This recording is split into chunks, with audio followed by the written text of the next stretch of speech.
Okay, ich bin gerade aufgestanden. Ich bin gestern von Berlin hergekommen. Ich habe 13 Stunden gepennt. Aber ich will euch jetzt zeigen, was ich alles in Berlin für geile Kleider gekauft habe. Wir fangen an mit dieser Hose. Ich glaube, ich könnte mit allen gekauften Sachen einfach so ein Outfit machen. Ich glaube, ich mache das. So, yeah. Alter, ich finde mit dem Ding oben sieht schon geil aus. Die Hose ist übrigens von Pull&Bear. Jetzt kommen wir zu diesem richtig geilen Oberteil. Das ist von Bershka. Mal schnell Trust the Process. Und wir das eben da runterklappen. Als nächstes kommt eine Jacke vom Urban Outfitters. Und ich schwöre, ich liebe sie. Ich habe sie schon in 3 verschiedenen Urban Outfitters probiert. Aber weil sie so teuer war, bin ich mir nicht sicher gewesen. Und jetzt habe ich mir sie gegönnt. Sind wir ready? Oh mein Gott, ist die geil. Okay, ich muss noch kurz schnell vorwarnen. Es kommen jetzt Schuhe. Hohe Schuhe. Ich habe nie hohe Schuhe an. Vor allem nicht im Alltag. Die haben 13 Stutz gekostet. 13 Stutz! Ich bin nicht ready für das, okay?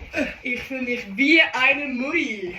Es ist aber schon so ein Outfit bis jetzt. Also ich will actually so rausgehen. Jetzt kommt aber das Highlight. Die Tasche habe ich von der Flomi für 20 Stutz ergattert. Das ist mein Outfit. Beziehungsweise das sind einfach die Sachen, die ich in Berlin gekauft habe. Und ich habe jetzt auch das Outfit zusammengestellt. Also schreibt in die Kommentare, wie ihr es findet. Tschüss!